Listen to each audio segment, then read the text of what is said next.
My name is Jeremy Anderson-Sloan, and I will be moderating our discussion. I want to welcome our fabulous guest panelists and ask each of you to please introduce yourself and describe your expertise in this area. My name is Dr. Chris Cooper. I am a chiropractor. I graduated UWS in 2013. Since then, I have grown a $1 million practice. We have several associates, several massage therapists, and we're still growing. I've used social media a lot to help grow my practice.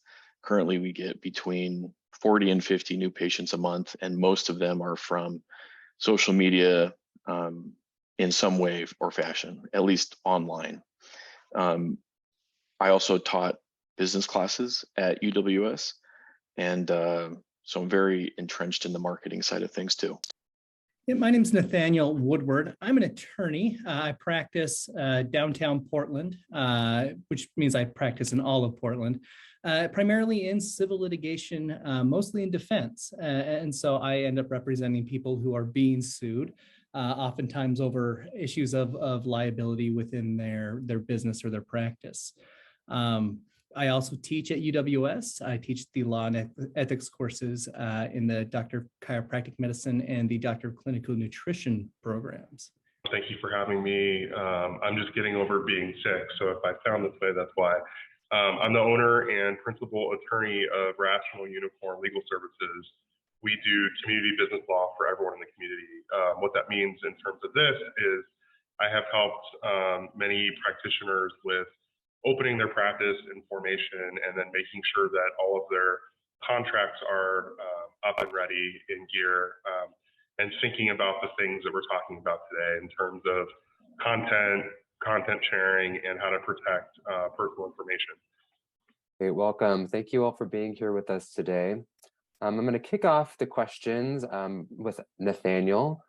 But Nathaniel, can we give us an overview of how HIPAA influences and privacy regulations in general, an overview of all of that regarding social media specifically? Yeah, so HIPAA is a commonly known policy or law in the United States where most people understand its basic purpose. Unfortunately, the basic purpose doesn't really apply so much when it comes to things like social media because it's new. There's areas of law that haven't even been addressed yet, let alone settled. And so understanding HIPAA, which was passed, back in 1996, it was set up to create a national set of standards to protect sensitive patient health information from being disclosed without obtaining proper consent. Specifically, what you need to be aware of is Title II of HIPAA, where most folks probably in this webinar will be concerned with the most. Title II deals with basically 5 general rules, something called the privacy rule, then the transactions and code set rules. There's also the security rule, the unique identifier rule, and the last one is the enforcement rule. What's going to be most impactful for today's purposes is the privacy rule, part of provision 2 there, which deals with the disclosure of protected health information or PHI. PHI dealing with things like treatment, payment, or general operations of your clinic. And PHI can be anything regarding your patient's health status, the provisions of their health care, or their ability or their method of payment. It's important to remember that under HIPAA, especially when you're doing things like social media, that you must make a reasonable effort to disclose only the minimum necessary information required to achieve whatever purposes you're hoping to achieve. If that's with social media, it's for whether that it's an information post or an advertisement. Remember, it's minimum necessary information to come across. Further, providers need to keep track of all the disclosures of your patient's PHI, which might create some interesting consequences later on, which I'm sure we can discuss.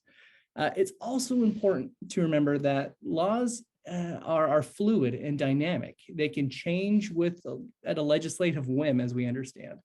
In addition, there's changes that happen to things like HIPAA. Notably back in 2009, We have something called the HITECH Act that came into play, which dealt with things like with PHI because they were starting to be shared a little bit differently.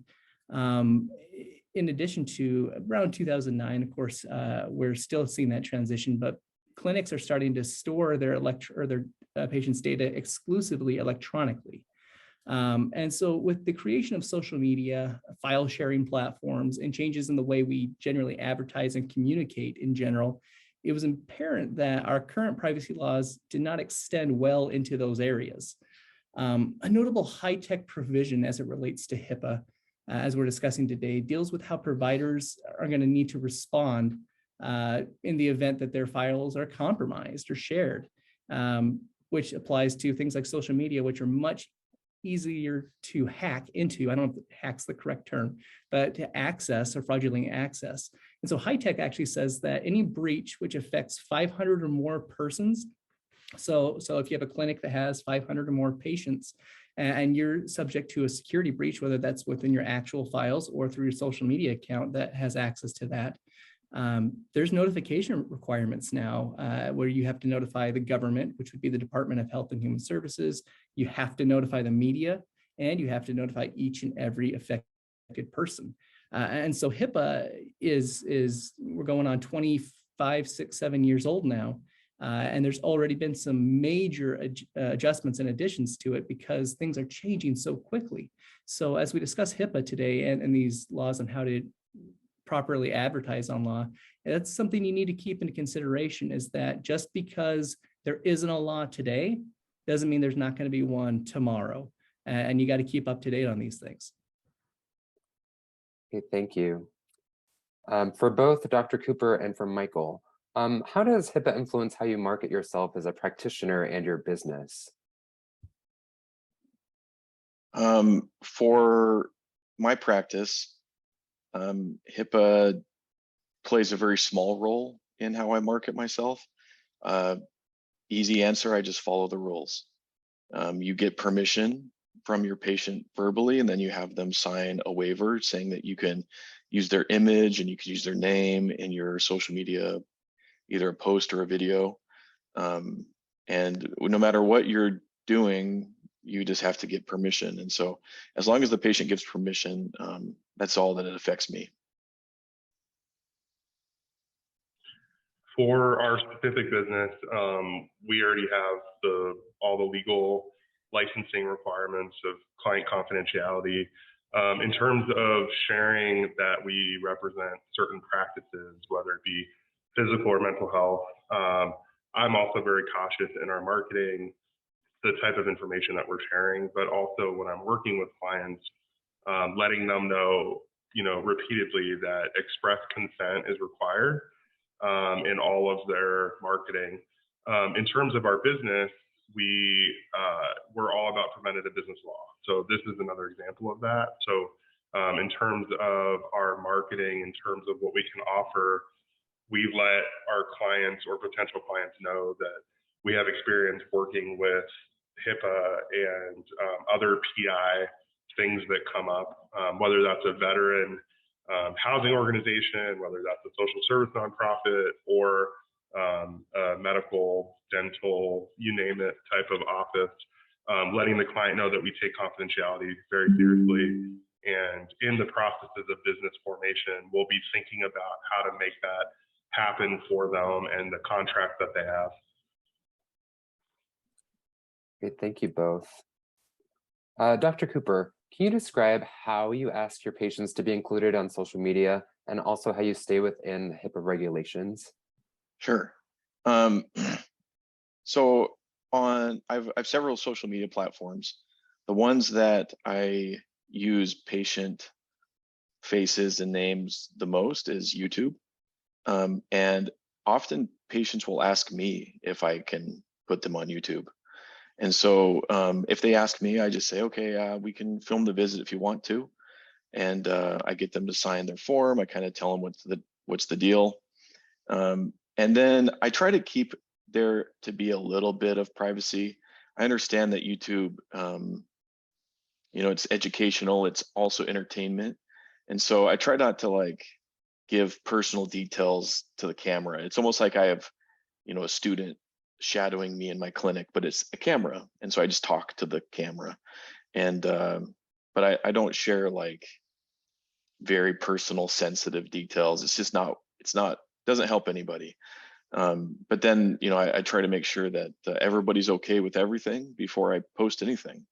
And then, of course, you get all the consent forms signed before they walk out of the office so that you're allowed to use it. Sometimes I'll take a YouTube video and chop it up and use it on TikTok or Instagram or Facebook.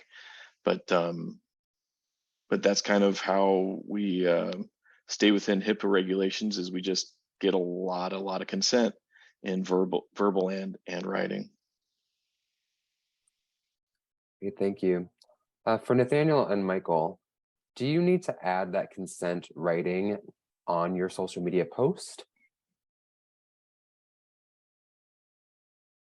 So the guidance we have from like the Oregon Board of Chiropractic Examiners, they cite directly to the Federal Trade Commission, or FTC's general rules regarding advertising with testimonials.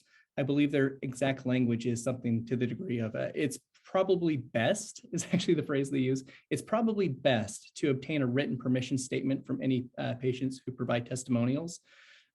Just basic advertising laws, like under the Lanham Act, you have to disclose. And so if this is a opinion given for compensation or any other reason, that must be disclosed. Something that's really important to keep into consideration is the HIPAA privacy rule we talked about, that says you must keep track of all the disclosures of your patient's PHI, which makes for an interesting situation if you share PHI via social media, such as Instagram or TikTok or YouTube, where your video or post can get shared again and again and again. So would HIPAA ding someone for not keeping track of each and every share? I doubt it. But there is definitely a line that can be crossed at some point where the particulars of that instance or situation call for an increased level of awareness by the provider who's sharing it. What that level is, I don't know. Certainly, if you obtain consent to make a post for your social media account, that patient should be at least somewhat aware that their PHI will be shared in ways outside their control. But if you obtain consent to share exclusively to a particular app, it may not necessarily mean you've obtained consent to share it elsewhere as well. So remember, when making assumptions in this context, you must make the assumptions based on the patient's perspective, the other people's perspective, not your own, or even what may be considered completely rational. And so if you're going to follow those FTC guidelines, you need to disclose when it is a testimonial or whether it's a paid actor. That all needs to be out there. Yeah, so Nathaniel has it right. This is sort of a multi-step process. So the first process, of course, reaching out to that particular client and asking for express consent and being very specific on what that consent is. So even if you had prior to it told them that they would appear on a YouTube video, but now they're appearing on Instagram, those are two separate things. So we can't assume that express consent for one type of social media or videos relates to everything. Or maybe they gave you social media consent, but not consent to be used in an advertising campaign or on your website. So making sure that the consent that you're seeking matches with what you're trying to do is very important. In terms of having a particular message in the post itself, as Nathaniel alluded to, it's not required, but I'm someone who advises clients to do that. So either underneath a YouTube channel, there would be something that says, everyone who appears in these videos has been given, information on what this means, and they have agreed to have to appear on this video. Same thing with social media. The people who you're seeing have agreed to share this information. You also, what's really interesting is this violation or potential violation is not just specific medical diagnosis. So it could be that it's implied. It could be that, so the sort of, I guess what I'm trying to say is we often think of consent as we're seeing the person and we're saying, this is Steve and this is Steve's condition and this is what we're displaying. Sometimes the person doesn't even need to be named, or their condition doesn't even need to be named. And it would still be deemed a violation that you did not get that express consent. So we need to get consent to the nth degree in a way that matches, even if their specific name or their specific condition is not mentioned directly. It would still be deemed a violation based on these rules. Great, thank you both. For Dr. Cooper, can you describe how you use social media in your practice? And then also, what are some of the challenges you faced when you started your online presence? Yeah, I use social media pretty consistently for kind of putting myself all over the internet. I want, when you search Portland chiropractor, that my picture comes up in Google Images. My webpage pops up, videos of me pop up, TikToks, Instagrams, everything. I really think that you should be everywhere. And social media might even include Google reviews and Yelp reviews. And so I highly suggest getting on everything, even if it's not very active. Having your spot secured, address, phone number, all that stuff, it helps boost you when people Google you. And that drives in a lot of patients. For my practice, I do a lot of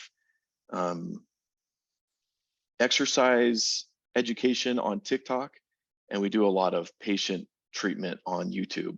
And then I kind of cross post where I'll chop up a long, 15-minute YouTube into 30-second clips and put them on TikTok, and you could cross post that to Instagram, and that cross post to Facebook. And so you can make these long format content that can turn into other things. In addition to this, not super social media, but it is kind of like old school social media. We have a blog, and we try to monthly have a new blog post just about some topic. And that also kind of helps Google SEO, help you get found. If you can't get found, then no one's going to find you. That's basically it. I've been doing this for a long time. I started my blog back in 2013, even before I graduated. But I started my YouTube my YouTube channel very quickly after that in 2014. And I make these videos where it's just me in front of a whiteboard talking about some subject, thinking that's what people really wanted to see. Turns out that's not what people really want to see. And so if I can boil down just a really long story into a couple bullet points, one is produce content that you would actually want to watch yourself. If it's not entertaining, and you wouldn't watch it, then why would you expect anyone else to watch it? If you are not grabbing their attention, there's so much to do online. And how many times are you watching something on Netflix and scrolling on your phone? Like our attention spans are nothing nowadays. And so you have to grab them, and it has to be something worthwhile. And so the videos of me in front of a whiteboard talking about something, trying to sound smart, never did well. They never ever did well. The ones that were actually useful, it turns out, is people are very curious what happens inside a chiropractic office. YouTube has kind of turned chiropractic profession into this interesting, like there are influencers who are chiropractors now, and they get the biggest pop, and there's always like the thumbnail of the person going and like words that say the biggest pop, and an Instagram model in a bikini or something. And so the flip side of that is, well, is that what you can actually expect when you walk into a chiropractor's office in real life, not on these YouTubers? And so I just provide what happens actually in a visit. And so sometimes I'll have someone hold a camera, or sometimes I'll have a tripod kind of filming things, but just showing, pulling the cloth back and showing the magic trick. just talking about what I do and what I'm doing and what I'm feeling and why I'm doing it.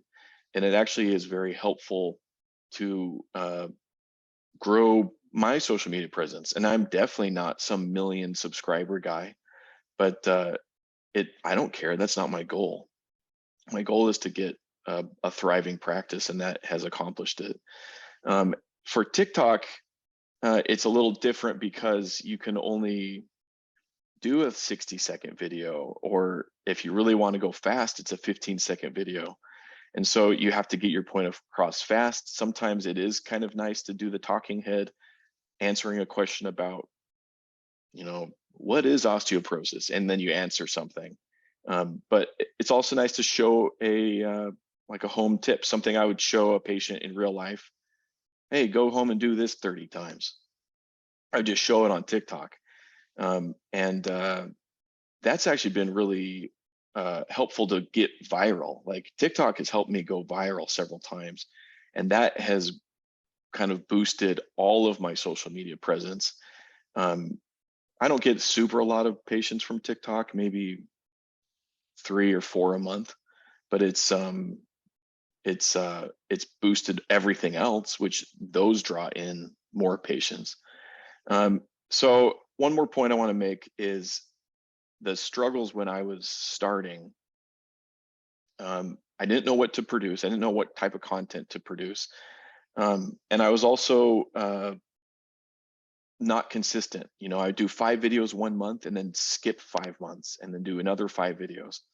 And I think when people really start to follow you, and I understand what social media is now, where we're all kind of little miniature influencers, and they kind of become fans of you. It's an interesting thing. So they follow you. They want to see the next episode.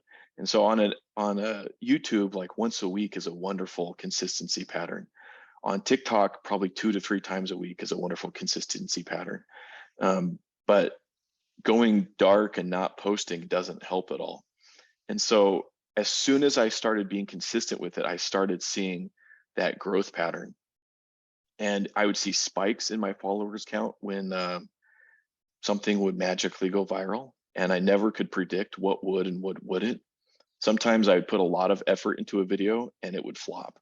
And sometimes I would put just absolutely 0 effort into a video. Like, hey, here, film this. And I do it in 15 seconds. Like, okay, post. And that goes viral. That one gets 2 million views. And it doesn't make any sense to me, but it's not what I want. It's what people want. And so just be consistent, put out a lot of content, put out good content, and things will catch fire. And also be authentic. A lot of times I've been trying to coach is kind of a weird word, but like help people get going on social media. And a lot of people kind of, they're cool, nice people. And then they put on this like, hello, man. And they get kind of fake. That might be a harsh word, but they put on a persona that's not themselves. People love genuine people. And when you are yourself, you will actually attract more people. And especially for like chiropractic, you're trying to build a community that will come and see you. And so you want people who vibe with you. And so you don't want to put on a fake persona, because then those people won't vibe with you. You're attracting the wrong people to yourself. So if you be yourself, people will come, the right people will come.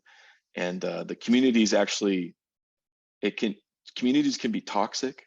You probably heard of toxic fan bases. Communities can be toxic, or communities can be very positive and uplifting, not only for the creator, but for like the community. And so just be authentic, be consistent, and put out good content. That's my suggestions. Great, thank you. For Michael and Nathaniel, are there any potential legal liabilities when you disclose private health information over social media, even if you have the patient's written consent? Yeah. Oh, sorry. So the answer is yes, because even if you have the consent, you could share past the consent, broader than the consent, something that wasn't consented to. And just to give you an idea of kind of the liability, there's two types of liability. There's the civil liability, which is done through the Civil Rights Office of the Health and Human Services Department. And then there's criminal liability, which is through the Department of Justice. And not that you want to have liability for any of these, but they're taken very seriously. The other issue that we have is there's times where the consent that's given is for a very advertising specific thing, a marketing campaign, a YouTube video, but then a staff member will share on their personal page or will do something that's kind of outside the scope of what was listed in the release that gave the consent for that information to be shared. So the answer is yes, you can still have liability if you do have consent, if the broadness of the consent does not match what you're doing. Absolutely. And another important thing to remember when using things like testimonials over social media is that just because it's not coming out of your mouth does not mean it's not subject to all the exact same rules as if you, the doctor, was saying it. This is, where is this codified? The law is in the OAR, which is, I believe, in chapter 811, which says a chiropractor, you can't advertise anything you want. You can't just say whatever you want. You can't state facts, which would result in the communication being untruthful, misleading, or deceptive. You can't advertise with statistical or other assertions of predicted rates of success for your treatments. You can't make any kind of claims of specialty degree or that you don't actually possess or doesn't exist at all. Some people say, I'm an expert in this area, when that's not an actually accredited area that has experts. And I know the law specifically says a chiropractor shall not practice under any type of name that's misleading. And so even if your social media account is named something akin to a chiropractor, if the name is misleading, that can lead to some liability as well.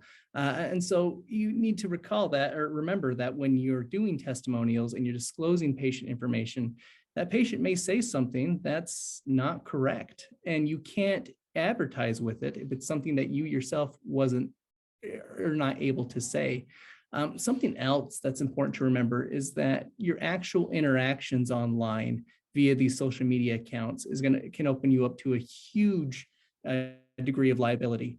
Remember these two most critical things to always keep in mind when engaging online in this context is first your scope of practice, whether what you were discussing falls within what your licensing board defines as your scope is. And second is the establishment of a doctor-patient relationship. If you establish a doctor-patient relationship with someone online by answering a question directly, by going like on Instagram Live, we've seen this come up a few times where doctors have gone into Instagram Live and had answered questions in real time.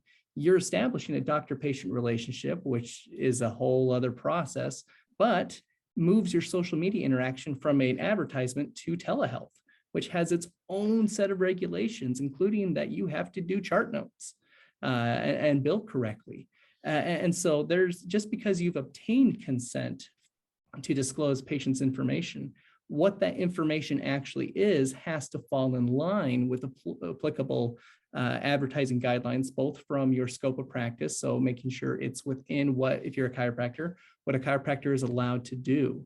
Your board of bar examiners has a big document out online that's easily accessible that gives direct answers to questions about scope of practice. And if your information contradicts what that is, you're going to find yourself open up to some liability, even though it's not your words. It's the patient or whoever's protected health information you're getting permission for. And so consent isn't your only consideration about liability. Got to make sure that what's being consented to be released is also correct. and doesn't open you up to a whole other realm of issues. Great, thank you both. Dr. Cooper, can you kind of give an example of how you have an idea for a video for treatment or something, how you prepared your patient, collected the consent forms, and then posted online, kind of the whole through line? Sure. I'll give two examples. One will be easy because it's TikTok and it's fast. But they both kind of start with asking a patient, can I do something? Like I've done some TikToks where I show an exercise, but I use the patient as my model. So I'd say, hey, is it all right if I do a TikTok with you? And they say, yeah, sure. Okay, we'll just film. I'll just kind of show this exercise and then I'll post it.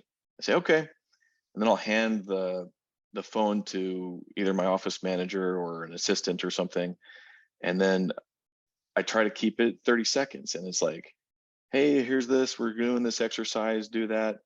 And then I say, okay, thank you. And then we get the consent forms, they sign it on their way out. I edit it very minimally on TikTok and then post. Boom, it's done. For YouTube, it could be a little more complicated because there's a lot more moving parts. And so I'm going to give a couple technical advice if someone really wants to get into social media that will make a good video, because there's a whole bunch of bad videos. Always record in landscape for YouTube, never portrait, ever. No. You need to have good lighting and you need to have good sound. Easy way to make good lighting is open a window. Don't bother buying a light. Turn your lights on, open a window. Try not to be in direct sunlight. It'll create weird shadows. And also try not to have the window in the back of the video. It'll create an odd sort of, you are dark and the window is bright. For sound, an easy thing to do is get a little lavalier mic. You hook that up to I use my iPhone as my camera. I have an iPhone Pro and it's wonderful. Records like 4K, it's amazing. But the sound quality is not good. It sounds echoey. So you get a little lavalier mic, it plugs into the phone and we test it, make sure it works, and then we hit go. And I will just have either the tripod as being my camera person, or I have an assistant or my office manager being the camera person. I like it more when the office manager's holding it, because then there's less editing I have to do on the back end. But they film it. They film the whole thing uncut, flubbing over words, patient rolling back and forth, stuff that's like not, it's slow and whatever. And then usually what I will do is, have an outro where I say, like, thanks for watching, I'll see you next time. And then they press stop recording. And then I will actually like tell my patient some like home care stuff. I don't really want that to be on video. I don't think it's necessary to be on video. And I really want it to be more of a private thing. And so I just don't even go there. So then I could kind of still retain that doctor-patient relationship. It's not some like media production, like I want them to feel like their visit was actually what they signed up for, and not just oh yeah, he filmed me and then I got crap treatment. And so it's kind of both. But then so I have my long file, 15 minutes long. I will usually edit that on iMovie, either on a MacBook or the phone itself. Like the phone itself is powerful enough, I can edit it right on the phone. It's so easy. I've paid someone to make me an intro and outro on Fiverr.com. So I have an intro and outro. I just put those at the front and the back, make sure my audio levels are right. If there's anything weird, I just chop it out, and you kind of leave it long form. I found that when I edit it too much, people don't like my video. When I leave it long, and I would consider it kind of boring, they love it. They are like all in on that stuff. They just love seeing every weird orthopedic test I do. Like it's a thing. People like that. And then you create a thumbnail. So there's a weird thing with YouTube where your videos don't get shown if you have bad click-through rate. Click-through rate is when you are scrolling and you see that thumbnail come on the screen and go past your screen, if you didn't click it, it has bad click-through rate. If you did click it, it's good. If you can get up into like the 6% click-through rate, your video will probably get shown to like 100,000 people. If you get down below 6%, it might get shown to like 3,000 or 4,000 people, depending on how big your follower size is to begin with. And then, so you kind of have to make a clickbaity thumbnail. So usually I'll have like big, bold words. I'll either have like a close-up of the adjustment or something. I'll just screenshot a close-up of the adjustment and use big, bold words. And I try to be like, it's a shameful thing to go into that clickbait world, but that's how you get your videos shown. And same with the title, you know. But then also as part of the title, I usually do like my clickbaity crap title and then dash Dr. Chris Cooper, Portland, Oregon chiropractor. And that is part of the SEO, that when people search my name, it pops up, or they search Portland, Oregon chiropractor, I pop up. And so there's a lot of things that are going into it. And then also the description, what I use for tags. And then you click post, and then it goes out to the world. When I was doing it, I was trying to do it on Mondays. And so I would try to like get a bunch of videos queued up so that each Monday it would automatically post. And I always had a backlog of videos I was ready to post on every Monday. But it doesn't have to be super hard. And the editing process take less than 30 minutes if you do it right and get fast at it. But that's kind of start to beginning, or start to finish. And the patient side of things is always the same, just a lot of respect, a lot of signing forms, and so that I'm allowed to post things. Great, thank you. So that's kind of the last of our formed questions. I would like to give each of you an opportunity to kind of offer any last thoughts and kind of how our audience can protect themselves and their businesses when marketing through social media. So Michael, if you wanted to go, and then Dr. Cooper, and then we'll end with Nathaniel. Yeah, well, thank you for having me. The biggest thing here is being ready for these things to come up, so that in the middle of wanting to do a social media campaign or a video, you're not scrambling. And so if we can get all of our paperwork in order at the beginning, you know, we have strong informed consent forms, strong HIPAA authorization forms. A media release can actually go in the initial paperwork. Keep in mind, though, that media release, someone may be absolutely against it, which is fine, or the consent you need later on may need to be amended. But I guess what I'm trying to say is getting your clients ready from the onset that this is something that you do and processes that you have, that you may be coming to them later on, seeking consent for sharing, I think is a really good practice for this. That's about it on my end, is just getting ready from an entity perspective and from a contract perspective early on, so that when you really want to do this, you're not scrambling or not, because things come up, you want to share something right away, but you don't necessarily have that consent signed right away. So as I've advised healthcare providers in getting their offices and clinics up to date, HIPAA compliant, making sure they have the proper forms and officers and systems in place, or when I'm dealing with my students, giving them hypotheticals on their exams, it really comes down to, when in doubt, seek counsel. Use your licensing boards, your organizations, and like your chiropractic association, your networking contacts, your former educators, and ultimately what you need to have in place is a budget. So you, in the event you do have a question that needs answering, that you have some money to go and speak with an attorney to get you up to speed on these things, or have enough money to attend a continuing education seminar or to find webinars like this that might be a little more in depth, that might actually cost some funds, is what you really need to be prepared for. And so, like I say with my students, one of the hypotheticals I use in an exam over and over again it involves social media use where you posted something about your company or your practice, and somebody engaged in name calling, perhaps called the chiropractor fat, or did something that's just not polite online. And then the chiropractor engaged after that chiropractor and the hypothetical's mother became involved in the argument.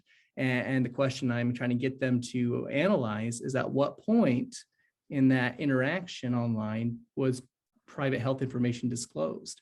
And so it's the little things to remember.